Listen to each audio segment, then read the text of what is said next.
మొత్తం 19 మంది ఉన్నారు. వాటిలో 10 మంది రెడ్డి ఎమ్మెల్యేలు ఉన్నారు. రెడ్డి ఎమ్మెల్యేలు మీకు సహకరిస్తారా? అంటే ఏంటి మీ ఉద్దేశం? సహకరించరని మీరు ఎందుకు అనుకుంటున్నారు? అంటే మీకు వాళ్ళకి మధ్య గ్యాప్ ఉంటది, మీకు వాళ్ళకి మధ్య పార్టీలో కూడా గ్యాప్ ఉంది. ఎందుకు ఉంటది నేను అడుగుతా ఉన్నా, ఎందుకు ఉంటదని అనుకుంటున్నారు మీరు? మీకు వ్యతిరేకంగా వాళ్ళు పనిచేశారని అనుకుంటున్నారు.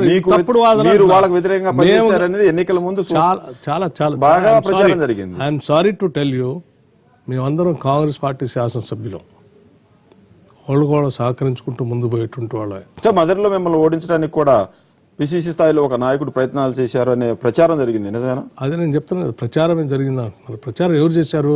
నిజం కాదా? ఎవరు చేశారు అంటున్నా ప్రచారం?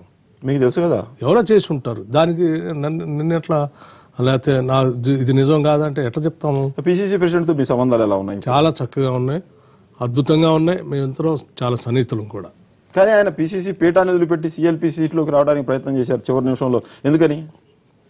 నాకు తెలిసి మా పిసిసి ప్రెసిడెంట్ గారు ఎప్పుడూ ఎక్కడ నేను సిఎల్పిగా ఉంటానో లేకపోతే నాకు కావాలని ఆయన చెప్పలేదు ఎప్పుడు. టీఆర్ఎస్ కొంతమంది నాయకుల పేర్లు చెప్పి మరీ ఓడించింది.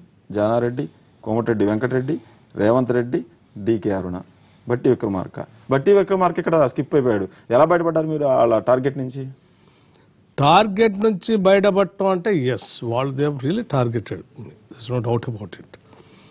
కాన్సన్ట్రేటెడ్గా ఫోకస్డ్గా టార్గెట్ చేశారు. సరే, నేను కూడా ఆ ఎన్నికల్లో వాళ్ళు చేసినటువంటి టార్గెట్ని గమనించి గుర్తించి నేను ప్రజలతో వాళ్ళందరికీ అర్థమయ్యేటట్టు చెప్పి అంతిమంగా మదర్ నియోజకవర్గ ప్రజలు వాళ్ళు కేసీఆర్ని ఆయన చేసేటువంటి రాజకీయ కలుషితమైన వాతావరణాన్ని